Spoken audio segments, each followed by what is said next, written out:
core group members. They are the owners of the chapter, and they do what they need to hold each other accountable, do what is necessary to get the chapter launched. Okay.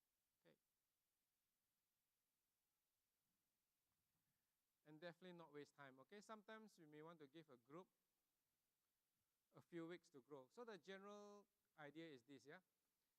If 35 is the target, and after 4 weeks they're about 32, 33, never give them 1 week.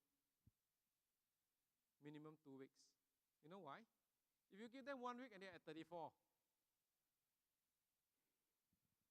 you give them 1 week already, isn't it? They didn't hit 35, 34. Okay, so if you want to maintain our credibility, you've got to shut the group down. And if you shut the group down at 34, is that painful? Very, very painful, isn't it? So if you say give them 2 weeks, after 1 week they're 34, then you can work like crazy for another week to make sure that you're past the 35 mark. Okay, so always minimum 2 weeks. Okay. It's our own insurance. Our own insurance, right? If a group, okay, is in the high 20s, 26, 27, 28, you give them 4 weeks. And from experience, if they are below 25, it's better to close the group down. Don't launch, yeah. Okay. With actually the biggest core group that we've ever retired is 32. Retire the whole group. Wrong people, wrong mindset, okay? So we know that if this chapter is launched, it's going to be a permanent pain in the lower end, okay? So here, not wasting our time means that if you give them, give a smaller group 4 weeks, if first week no action, second week no action, you know it's not going to happen, just return the check. Return the check, yeah, okay? It's painful, but it's better to do it now. Do it now than suffer later, okay? So let's go to phase 3 now, okay? Phase 3 is preparation for the launch. There are basically 2 objectives. How many objectives? 2 objectives, okay, for phase 3, okay? First objective is actually giving them BNI skills and knowledge, okay? Training BNI skills and knowledge. Objective number 2 is preparation for the launch.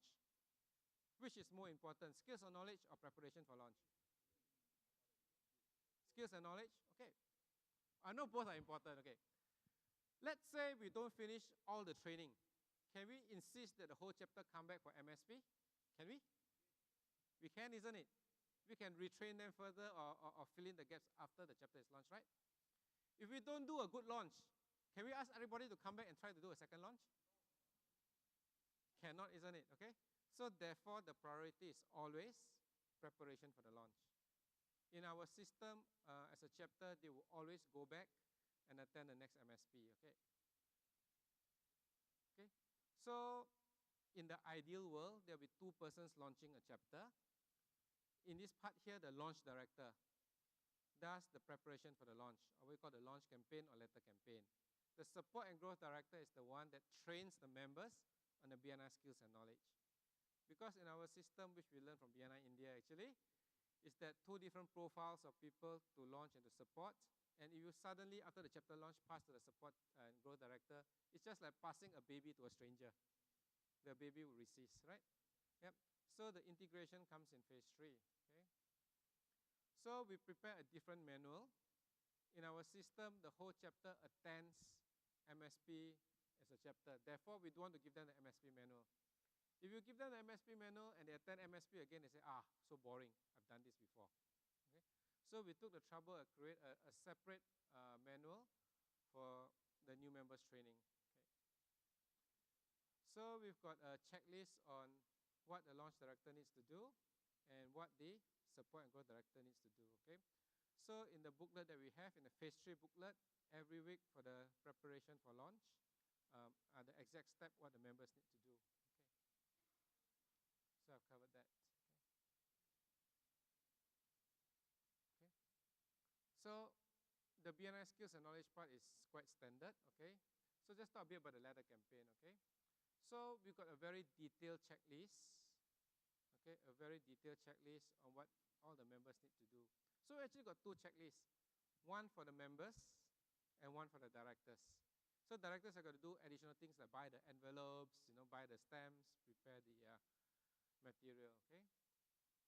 So tracking accountability, we've got to track the whole process, make the tracking public, okay, so that members hold each other accountable, okay. And then we want to make it easy for launch directors. So in our system, every time you want to launch a chapter, you get a toolkit.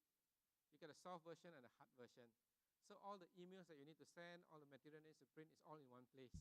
Yeah, so make it easy for the launch directors, okay. Have you got core group members that do not want to take part in the letter campaign? They don't want to prepare the letters, okay?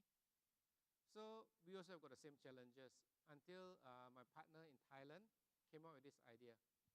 So let's do some simple mathematics. Let's say a chapter of 35. Each one send 100 letters. What is 35 times 100? 3,500, okay. So the verbiage or the language we use is this, okay? In the first week for phase 3, we say, ladies and gentlemen, would your business grow if you can help introduce your business to 3,500 people? Would your business grow? Okay. You got two ways to do it. One way is you send out letters and you try to contact 3,500 people yourself. The second way is if we work as a team. Each of us contact only 100 people. We put in the chapter roster into every invitation we send. Therefore, there will be 3,500 letters going out. Every single letter would have your company details in there. Okay? So now what's your choice? Do you want to do one, do it yourself, or two, work as a team? And everybody answer work as a team, okay? Yeah. So this is how we get the buy-in, okay? So once we introduce that, it becomes so much better response. Previously, we said, bring your letter and we put in a BNI article, isn't it? Yeah? Okay, so we now replace the BNI article with the chapter roster sheet, okay? And actually, some of the chapters, they are very innovative. Instead of just, using Excel spreadsheet and just, come up with the names and the contact details, they actually go and make nice colored brochures, photos of the members, and we've got chapters that use QR code. Nowadays, QR code. So every member has got their face, the QR code, for more information, and then the basic details there. So they put in the effort to have very nice, chapter roster sheet done up. And when you got something nice like that done, nobody wants to miss out because they know there's value in there, okay? So that's how we overcome the challenge, okay? So when we prepare for a launch, it's very detailed. We don't leave things to chance. So we always visit the venue one day before, okay? One day before. How we set up, there's also a checklist. So you can see, I come from an engineering background. I did say that once upon a time, when I was younger, I did an IQ test, and they say I'm 97% left brain. If you were to do an MRI on my brain, you find boxes. Everything is pigeonholed in folders and boxes. So I live by checklist, yeah, because we don't want to leave things to chance. So for the setup, there's also a checklist for members, checklist for LT, checklist for directors, what to do, how to set up a proper launch. Okay. Then, of course, we've got to brief the members what to do and especially what not to do. So we are pretty strict in our launch days that we do not allow brochures, we do not allow trade booths. Everybody is focused on doing the visitor conversion. Okay. And then we've got to train interviewers. We try as much as possible to do the interview process right after the launch presentation. Makes it more efficient. Okay. So we've got to train people to do the interviews. Okay. So the system we have is that our coffee session script, our information script, and our launch script is pretty similar. So that the launch director don't have too many scripts to remember. It's just a little variation of each. Okay. So in the launch day, your presentation has got to be engaging and always visitor focused. What is it in it for me? Okay. We've got to train members on their roles. And then we believe the application form needs to be guided. Okay? So the way we fill in the application form is always also part 2 first. Do you all do part 2 first? How do you fill the application form here? Do you go to part 2 of the application form first? Okay. Now, If you ask somebody to fill in application form with their personal details, normally you get a bit of pushback. Yeah, because they feel that if I write the personal details, you are enrolling me into something, okay? So the way we fill in application form is, ladies and gentlemen, please go look at part 2 of the form. How many years experience do you have in the business you represent? Would anybody resist that? No, zero resistance at all, okay? So when we guide through application form, they fill in part 2 first. Next question, I'm assuming that your form and ours is more or less the same. Next question is this: what professional qualifications do you have? If you own a salon, if you got a certificate in skincare, dermatology, write it down. If you're a real estate agent, okay, and you are a member of the Institute of Real Estate Agents of Mumbai, you write that down. If you're a $1 million roundtable insurance person, your MDRT, write that down. So people are very proud of their qualifications, isn't it? So you make them write the easy things, no threat. Okay, so we always start in part 2 first.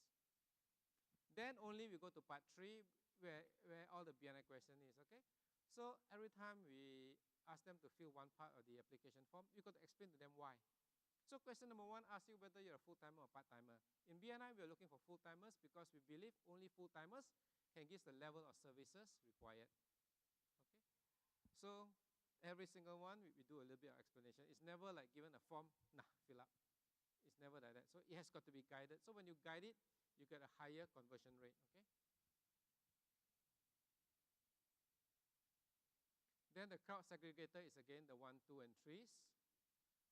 So in a situation, a typical situation for a launch day is this, okay? We've got breakfast after the launch. So at the end of filling in application form, we say, ladies and gentlemen, okay, thank you very much for being here. Please proceed to the next room for breakfast. Those of you who put number 1, okay, we're going to review your application while you're having breakfast. And if there's a vacancy for you, we're going to invite you back for an interview. Okay? So in our invitation letter, we ask them not to go back before 9:45. So they plan the time to be there until 9:45. So people who put a 1, they're expected to be called back for an interview. Those of you who put number 2, you got some questions, can you please come to the front here? I'll try to answer your questions, yeah, on the spot, so that you can put your 2 to a 1, so that you can be immediately interviewed, saves you time, saves us time, and maybe you can lock in your position before your competitor does, okay? So basically, we've got to handle the